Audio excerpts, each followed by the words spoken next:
And welcome to my channel. You know, there are so many people who struggle with feelings of love.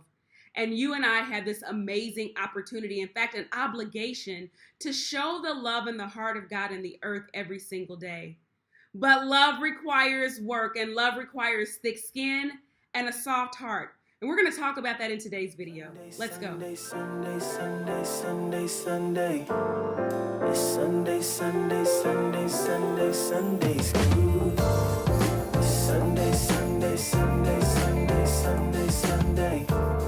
It's Sunday, Sunday, Sunday. Find Love is our international lesson study for Sunday, October 25th. My name is Waynell Henson. You know me as that Sunday school girl, and for 5 years, I've been in this space changing the way that people see Sunday school.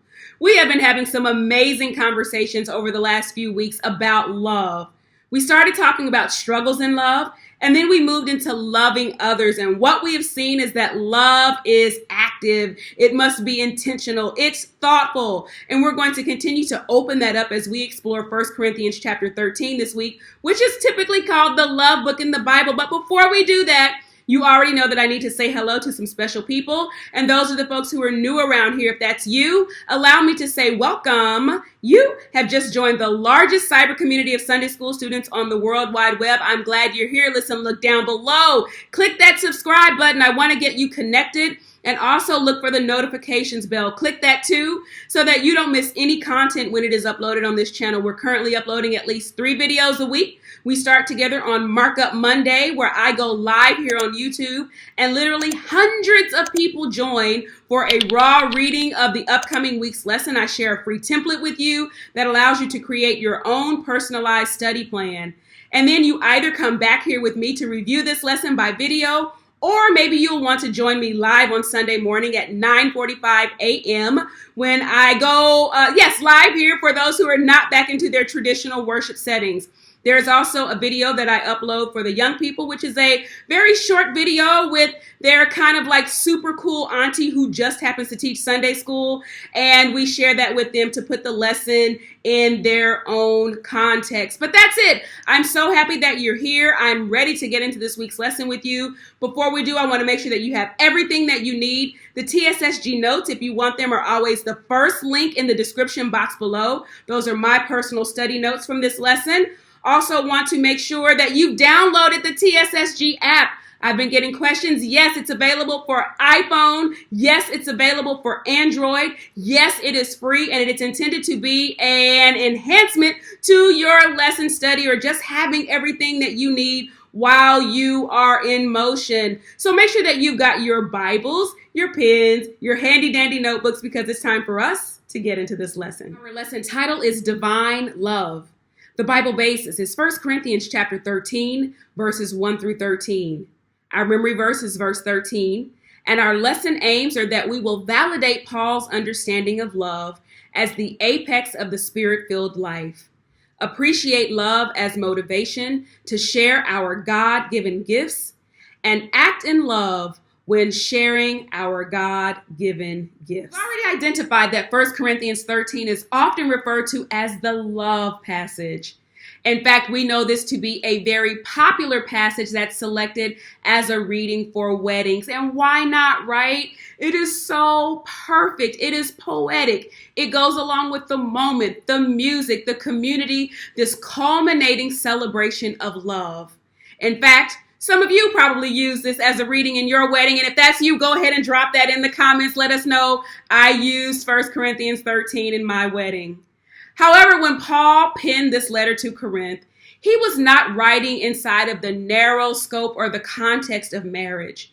He was talking to people just like you and like me, who were learning to live successfully inside of a community of believers. This is about everyday life and everyday love. We've been challenged to look at how we love our enemies, last week how we love our neighbors, and now this idea that Paul really hammers out is how love looks and how it behaves every single day. There are so many people who struggle with feeling loved and accepted and wanted. And you and I have this opportunity every day as believers to remind them and to present to them the love of Christ here in the earth. As we look at 1 Corinthians 13, this is a letter written by Paul to the church at Corinth. He established a relationship with the people in Corinth on his second missionary journey. In fact, in the TSSG notes, I give you a visual of the journey, the second missionary journey of Paul, all the places that he visited. And you can also Google this. It's very interesting. I'm a visual learner, and I like to see just where these places are. And Paul was called to serve God's people and to preach and teach the transforming message of Christ after he himself experienced the transforming love of Jesus Christ. Now, by trade, he was a tent maker, and so he did not have to depend on the support of the church, but he was able to go and to share ministry. As a matter of fact, Corinth is where he stayed second longest. He was in Ephesus for 3 years. In fact, that's where he was when he wrote this letter to Corinth. He was writing back to them because there's been some time since he's been there, and they needed help sorting through some of the issues that were going on in their community. Let's talk about Corinth for just a second. Corinth was a highly populated area, very progressive people. They were a wealthy area because of the trade routes in their community. It was a commercial center that had 2 harbors, and really they had their rivals to the north, but they stayed busy with the commerce that had to do with that harbor. And so center of entertainment, think about the Olympic Games. So a very, very busy and bustling place. And one other thing that marked this area was this reputation for very loose living. In fact, there was the temple there of Aphrodite, and this was an epicenter of prostitution. There were women who would come down from the temple of Aphrodite at night and service the men in Corinth. And so there was this phrase, to act like a Corinthian, that had to do with practicing fornication. They were proud of the prostitutes and proud of that business. And so a very worldly community. It was so interesting because they seemed to have had everything.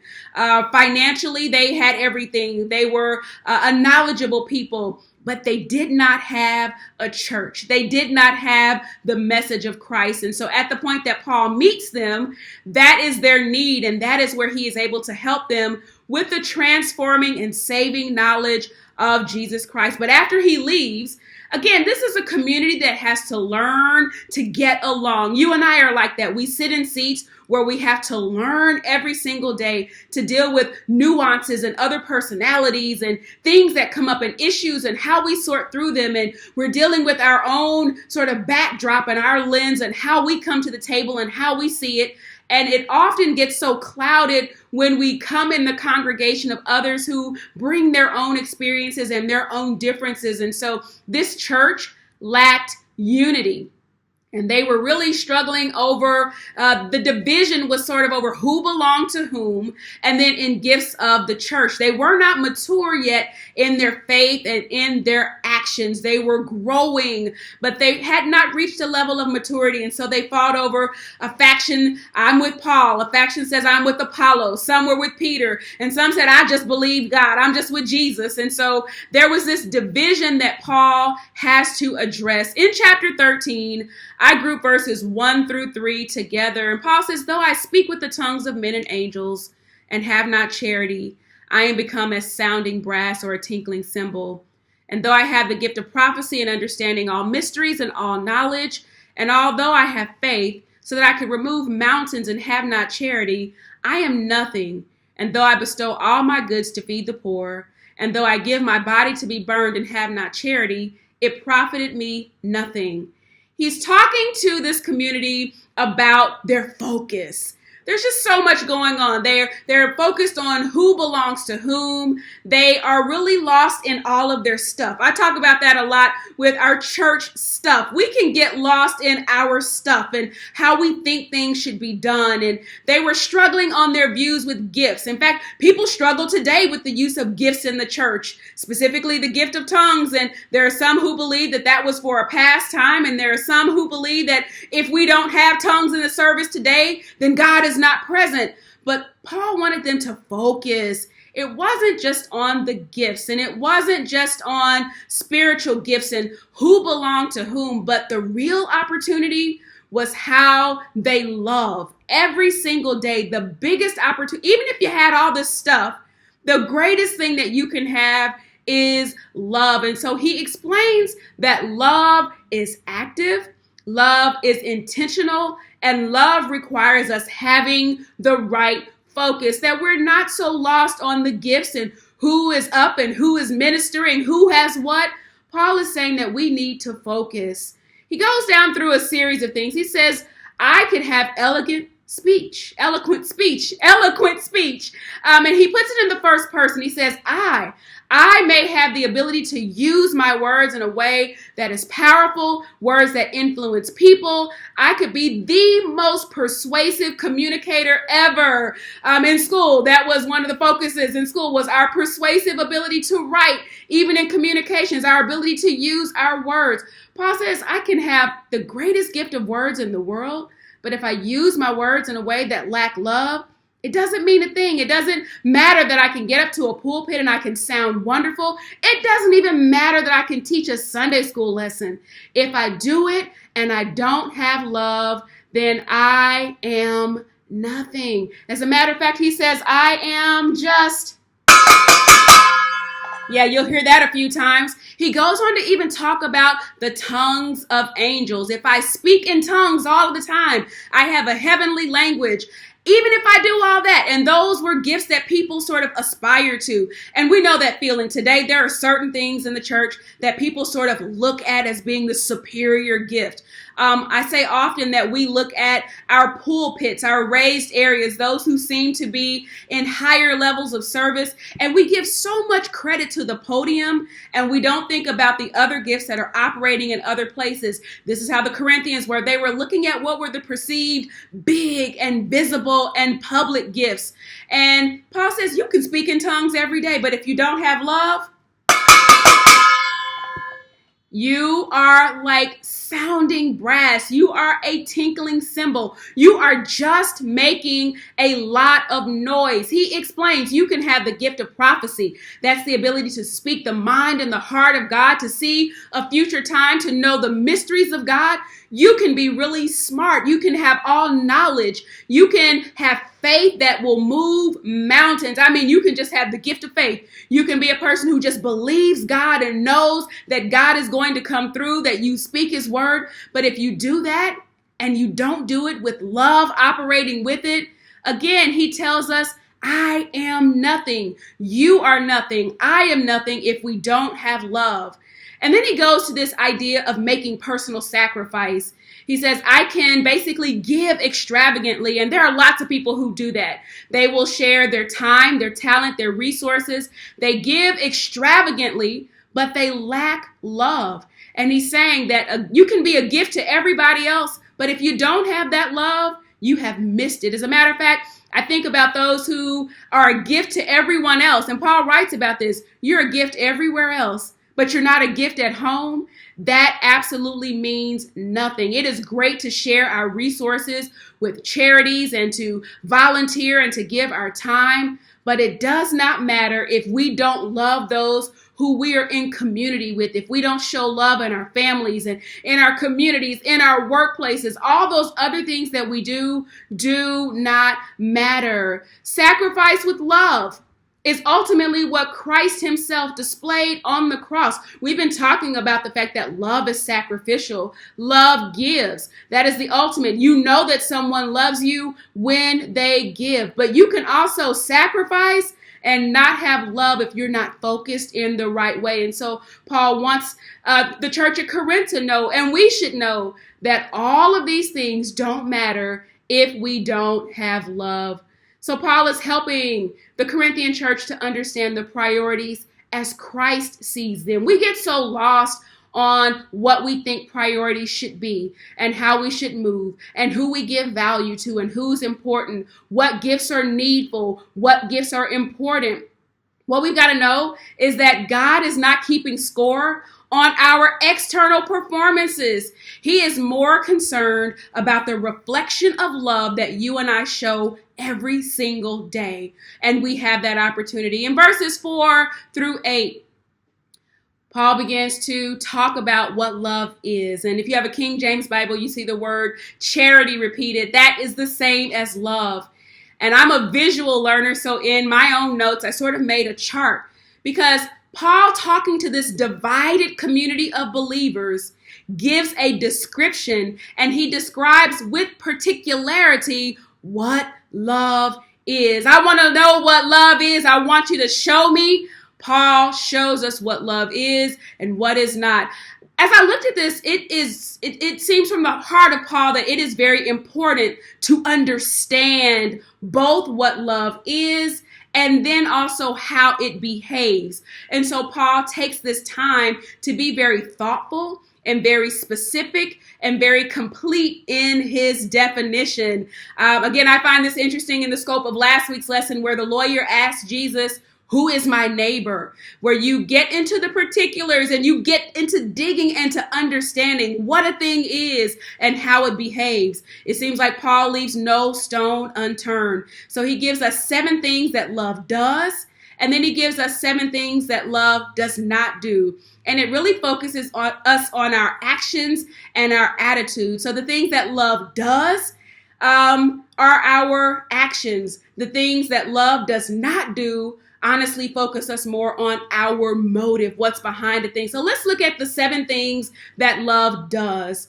Love is long suffering. We think fruit of the Spirit, long suffering. That means love doesn't give up. It may have to hang in there with you for the long haul. And we will find ourselves working with people sometimes that just don't get it immediately. And he's saying that love is going to work with someone and be long suffering. You're going to have to put up with some things for a little while. He talks about being kind, meaning to have the ability to kind of pull back a little bit sometimes on things that may be important to you in the interest of caring for and serving another person. That's our opportunity to show kindness when we can serve someone else. Love has a preference for the truth. It takes pleasure in hearing the truth. Love appreciates when someone uses their words and their position in a way that is honest and truthful. Love bears all things, and that means that in life, we're going to deal with the pressures of life. There will be things that weigh down, and love can put up with a whole lot. Love will bear under pressure. Love doesn't run when things get tough. I heard an interesting conversation this week, even talking with teenagers about relationships and how this current generation is very quick to write someone off, to dismiss them. It's as easy as I unfriend you and I never think about you anymore. That's very different than the love that Paul describes here, that we may not be able to just write people off as quickly when we think about the love that even Christ showed toward us, that he doesn't write us off this quickly. He doesn't send us away. He doesn't treat us as if we did not exist. So even under pressure, love puts up with some things. Love believes God. It always trusts God, always looks toward the hope that is ahead. Love is hopeful. Love remembers the promises of God. Love always knows that God can come through. Love remains hopeful and always looks for the best. And love can endure. Love makes it through. Love does not look back. It is always looking forward and pushing forward with endurance. So since we know what love is and what love does, what does love not do? How do we need to watch our motives inside of love? Well, the first thing he says is that love does not envy. What does it mean to envy? Envy is desiring something that someone else has. It is to want something that you don't have, to want something that another has. And when I really think about envy and the source of envy, the truth is, when we're dealing with envy, what we're saying to God is that I don't trust you to give me my own, whatever that thing is. I envy someone else's ministry. I envy what they have materially. When I spend my time focusing on what God has done for them, I then put myself in a place where I cannot believe God for myself and the thing that he wants for me. Envy is dangerous because the thing that that person has may not even be for you. It may not be assigned to you. You may not be called to that thing. So we've got to watch it. Love does not envy. Love does not lift itself up. Love does not get the big head. And I know as we look at our world today, it is very full of messaging that begins with I and what I do and what I create and what I have the ability to do. And whereas God does give us the ability to work and to do and to put in our effort, we should never lift ourselves up believing that anything that we have done is simply in and of ourselves. Love does not lift itself up. Love is not puffed up. It does not dishonor others and push others away and again make itself so much better than everyone else. Love, as a matter of fact, when we think about the love that we've received in Christ, it is actually a humbling kind of love, realizing that I could have been like anyone else, but God chose. God chose to love me. God chose to save me. God chose to use me. And so when we really think about the love that has been shown toward us, as we give that love back out, it can't afford to get the big head. It cannot afford to get puffed up. It cannot afford to dishonor other people. Love is not pushy. It does not force itself upon anyone. It does not force its own agenda. Think about people just trying to get along. And that's one thing that's really interesting about the church at Corinth. They were a very diverse people. They had lots of different backgrounds. They had a lot of diversity. And yet sometimes it's the diversity that creates our divisiveness. And so that's what they were sorting through. You can't push your own way and your own agenda, no matter how great you may think you are, no matter how smart you may think you are. All of those things do not matter in the scope of showing love. You cannot advance yourself or your agenda. Love does not seek its own. It isn't always a me first attitude. It does think about being deferring and serving others. Love sometimes is being the first one to say, I'm sorry, because it is not always about you.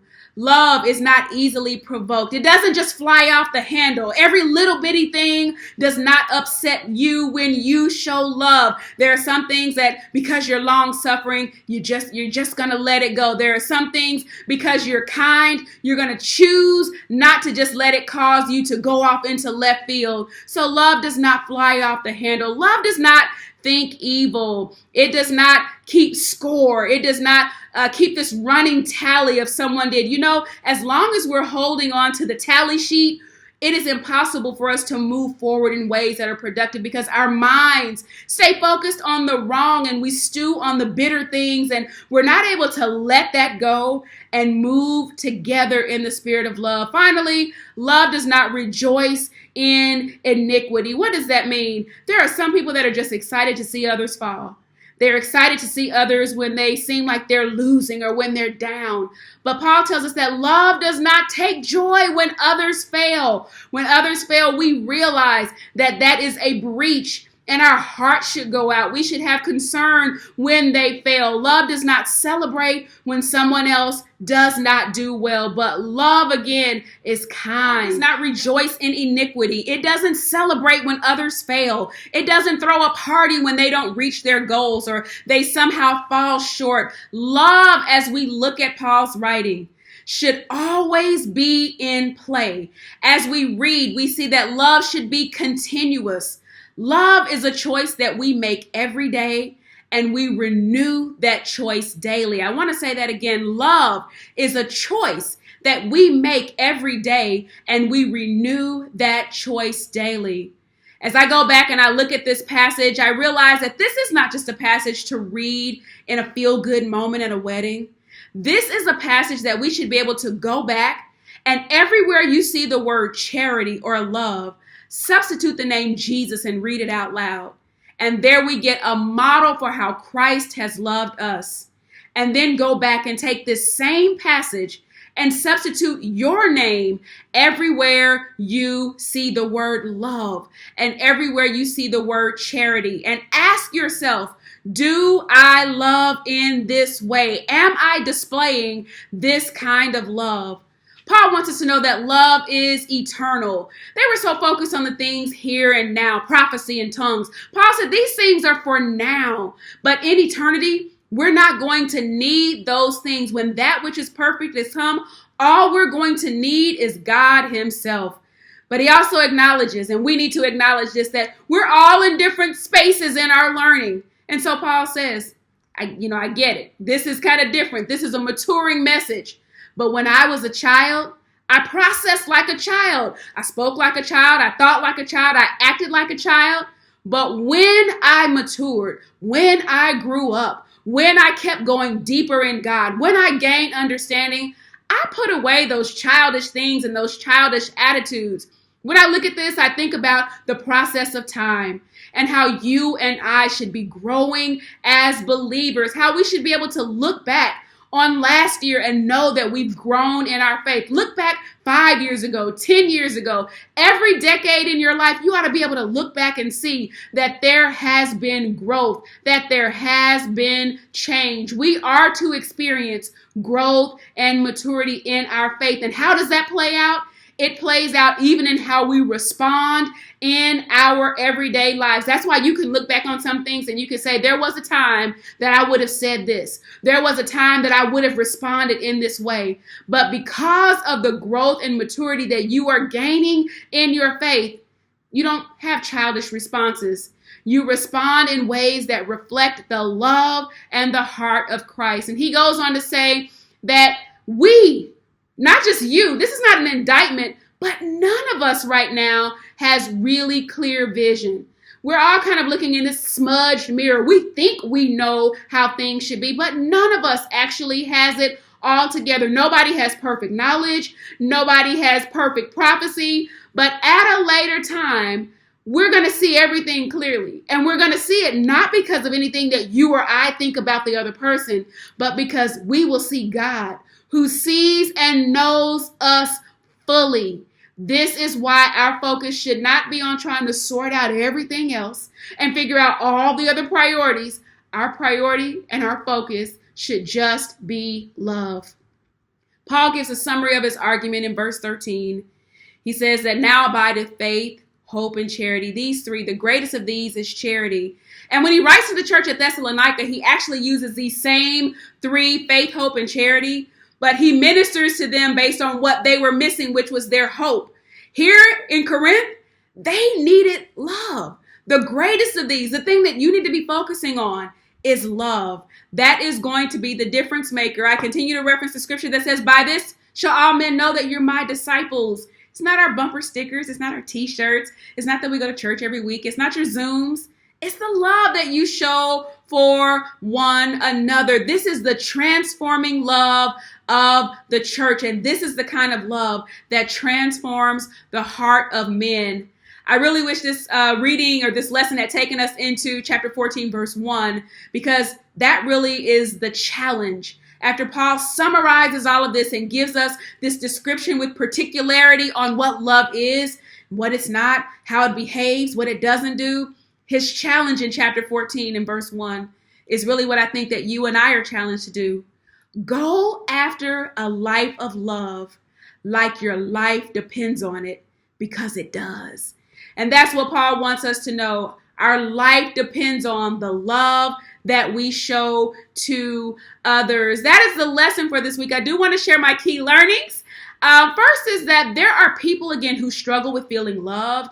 And you and I have this opportunity every day to show God's love to them in how we behave and how we move. Remembering that there are things that love does and things that love does not do. And you can have all of the gifts in the world. And I want to pause there for a minute. You can have gifts. You can serve. You can look like you're doing the right things. In our Bible study this week, I loved it that one of our leaders was so transparent, and he ran down all of the things that he does at the church. He says, I serve in this role, and I help to do this, and I do that, and I ran down this long list. But here recently, I've been thinking about the fact that I do a lot, but I have not been as focused on my relationship, the love relationship that I should have with God. And I think about that in the context even of this lesson. You can do all that stuff. You can have all the positions you want to have. You can open and shut the church down. But if you don't have love, you are not making a difference where you are. You can have eloquent speech. Why can't I say that word? You can have eloquent speech. You can speak in tongues all day long. But if you don't have love, you are just making a bunch of noise. And I don't know about you, but I don't want my life to just be a clanging noise. I want the love of God to shine through me and be a difference in the places that I am planted. Spiritual gifts are needful, but it's the love of God that is most important. How we treat other people matters. The love that we show matters. We must reflect on the ways that we have not done a great job showing love. I hope that you are provoked and challenged by this lesson. And remember this, that love has a thick skin, but it has a soft heart. Love has thick skin, but it has a soft heart. God's love should flow out of us. It should flow to our enemies. It should flow to our neighbors. It should flow in our community. It should flow in our family, in our workplaces. And most of all, knowing that love is active. This is not just a letter that Paul wrote to the Corinthians for a pastime. And even as he writes to this church, he's saying this is an active principle in our lives every single day. And the love of God is what truly makes us the reflection of God in the earth. And it makes our faith communities, I think this is most important, this is what makes our faith communities enjoyable, sustainable, and free to focus on what really matters, and that is being productive and making a kingdom difference. I love you. Thank you so much for reviewing the lesson with me. Would you please make sure that you like this lesson? Go to YouTube and like a lesson for me, and make sure that you're subscribed to the channel. I'm so happy to be connected to each of you. I am blessed to serve you. I love you so much, and I'll see you in Sunday school or church school. Bye. Tag makes a great incentive gift, or maybe a gift for your favorite Sunday school teacher. If you like it or want to see some other great stuff, please visit my Etsy store. If you're looking for ways to raise the conversation and open up discussion, please look down in the description box below and you'll find the discussion questions that I've developed for this week's lesson.